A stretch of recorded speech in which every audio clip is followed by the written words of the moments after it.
Hannah Murray on TRE in the afternoon. With us on the line now is Brenda Navarro, one of the co-founders of Be Spain Savvy. Today we're looking at El Rocio, wine being cheaper than water, Spanish iced coffee and blue flag beaches. How are you, Brenda? Very well, Hannah. How are you today? I'm good, thank you. Really good. It feels like summer's almost here. It hasn't quite decided yet. It's still thinking about it. Oh, weather is completely menopausic, I think. It's been like super hot and cold again. We've talked about it a few times in this Spain Savvy. It's like, what is it going to be today? Spring, summer, winter? Or all of the above. Yeah. So you did a lovely piece on your Facebook page about El Rocio, kind of like a feria, but not. And I'll be honest, it's something I've not heard of. It's obviously specific to an area. Can you tell us a bit more about it? Mm-hmm. Yes, of course. So El Rocio is this little village near Huelva. And they're people in Spain are very difficult when it comes to certain virgins or saints. This is the Virgen del Rocío. And there are brotherhoods all over Spain. Actually, there is an international one in Brussels. They are devoted for this virgin. And the 15th day after Easter, it's when the El Rocio is celebrated. They all go, they walk, with horses and dress in feria dresses, similar to feria dresses, and they go to this village in Huelva, where which is actually just the little church and some houses around the village, which is to celebrate this festivity. So it's like an ongoing feria, like a romeria. Have you ever heard of a romeria near Malaga? So it's like a big romeria. Okay. And people travel from all over Spain. Yes. There are brotherhoods in Barcelona, in Palma de Mallorca. I think the one that walks the farthest goes from Córdoba. Wow, that's a long walk. Yeah, it is. So I guess in this area, in Sevilla, in Cadiz, we have more, but there are brotherhoods in Malaga, in Torremolinos, in Benalmádena. So they all also either walk or do partially walk, partially go in car. And there is a lot of traditions that go with El Rocio. So if you're a first goer, the first time they go to the Rocio, they do a baptism in the Rio Quema, and they give you a Rociero name.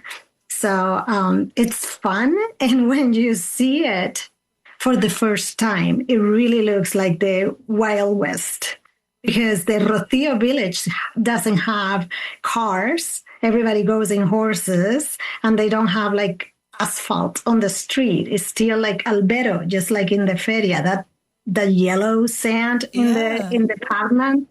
Yeah. Amazing. And what about the costumes? What's everyone wearing? Well, it's very similar to Sevillana dresses, what people wear for feria, but way more comfortable. So they're called traje de rociera. So it's most of the time, more comfortable skirt and a top instead of like the full dress. So it's easier to go to the bathroom and walk around all day. And you wear it with boots, which are also called botas rocieras. So they're not cowboy boots, but they're made in Huelva, in one specific location in Huelva. Amazing. And I love the sound of these roadside mini villages where people stop, cook, sing, drink, nap, dance sevillanas, feed everyone around them, and somehow maintain enough energy to keep going. Yeah, because if you ever see them go by, it's very fun to see. They bring trucks and with all kind of food and drinks, and the people that are tired, they go on the track to rest for a little bit instead of all the walking. like everything else in Spain. Let's do this, but make it a party. Yeah, exactly. I love it. I love it. So do you go to El Rocio and see this every year, or do you see the journey to and from? I see the journey. I don't usually go, but I see the journey, and I have a lot of friends that do it themselves. Fantastic. And there was another lovely piece that you did that was talking about why wine is sometimes cheaper than water, which we could look at as a really positive, lovely thing. But also in this weather, particularly as it gets hotter, it is really important to hydrate. And we can't do that with wine. Yes, let's remember, not all liquids are okay to hydrate. But we get this question, you know how we talked in another week, how do you get your ideas? Well, somebody actually asked the question. They sat down somewhere and it's like, the glass of wine was cheaper than water. So, well, it was probably bottled water, and it's it could be. I mean, not always, but it could be that the bottled water it's like €2.50, and then the glass of the house wine is just €2. So take advantage of it. Yes, absolutely. And I like how you explain the difference between water and wine. Water keeps you alive, prevents headaches, generally excellent life choice. Wine pairs beautifully with jamon, improves certain conversations, and makes you think your Spanish is better than it is. I love that. Yeah, we get that a lot too, right? That it's like my Spanish is better after a couple of glasses of wine. It's like, okay, go ahead. This is why we produce so much wine. Yes, definitely. And there was another funny piece which really I could relate to because I remember doing it myself and thinking, oh, this is different. Iced coffee. If you have an iced coffee in Spain, it might be served very differently to what you're expecting. Yes. And this one is, we have done the piece changing a little, right? But for a couple of years now, because it's one of those cultural shocks. And so we called it a deconstructed coffee, and this time around we said like an IKEA version of an iced coffee because you have to build it yourself. And that a lot of people liked a lot. But the whole point behind it is because, I don't know, it's like the Spanish way of doing things. It's more natural and just honest, right? They bring you your coffee, and then you make your coffee as however you want it.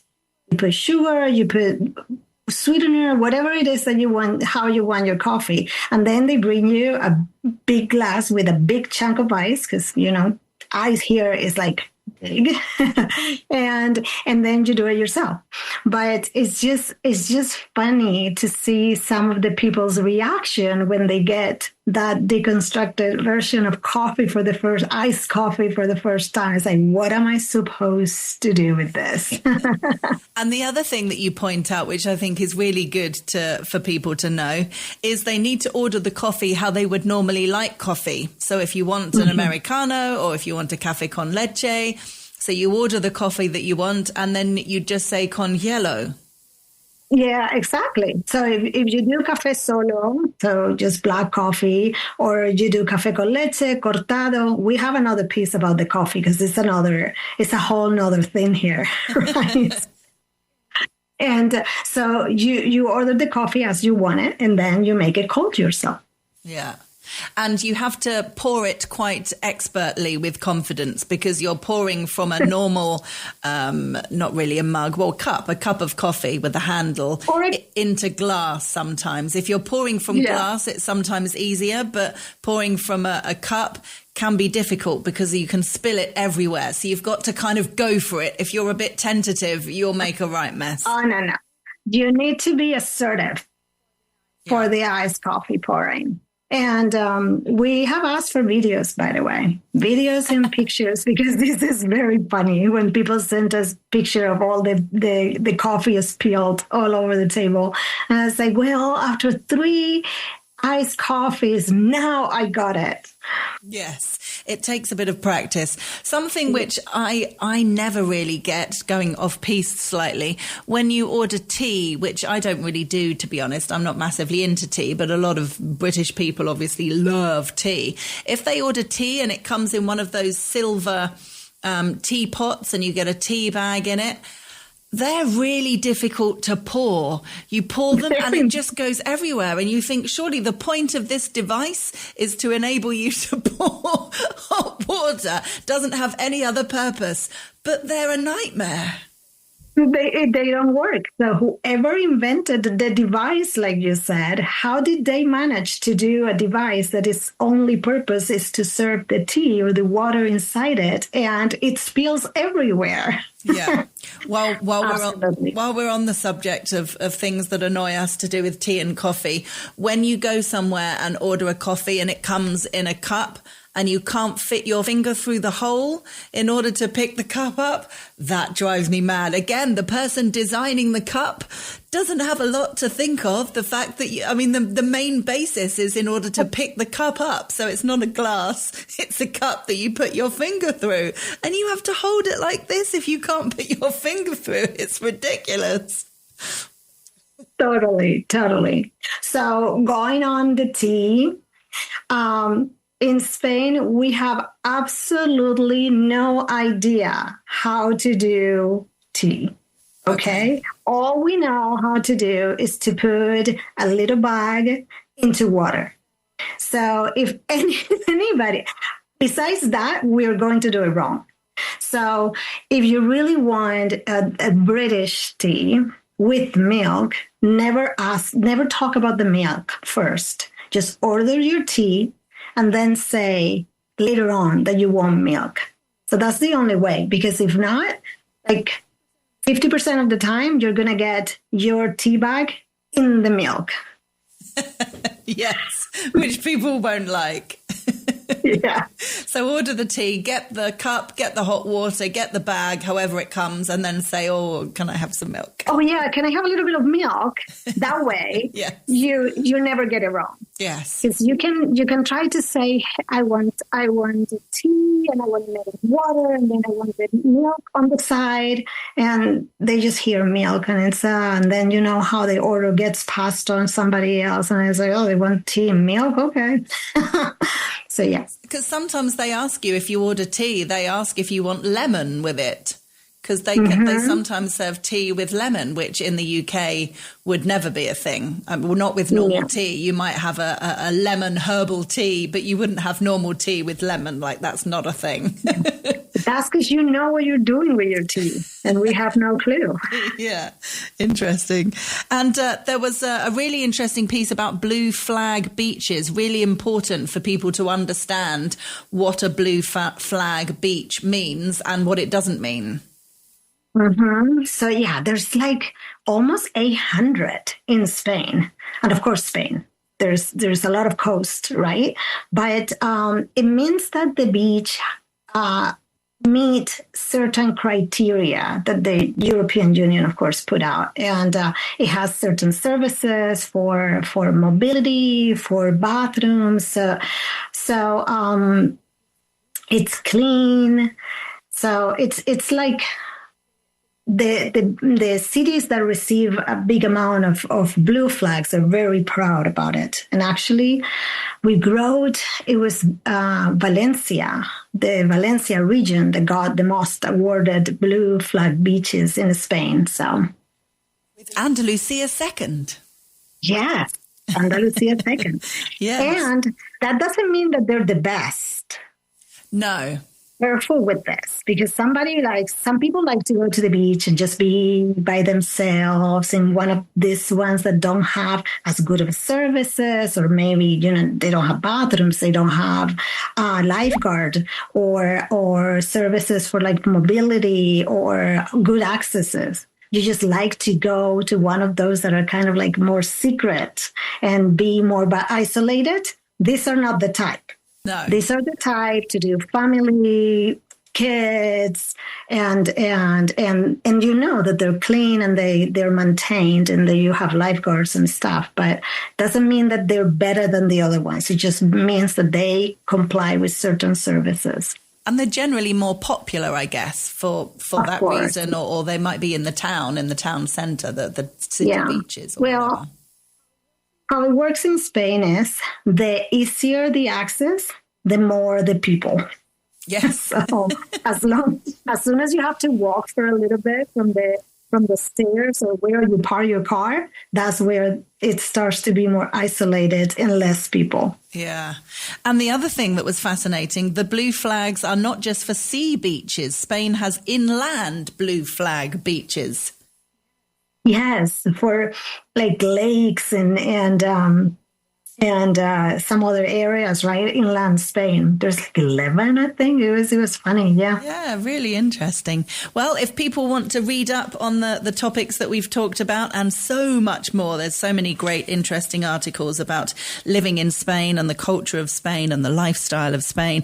If you go to Facebook and type in the search bar Be Spain Savvy, then you can read all the articles we've talked about and more. And you can also subscribe to get access to even more interesting articles. Brenda Navarro, thank you so much for joining us. Lovely to chat with you. Thank you for having us. Bye.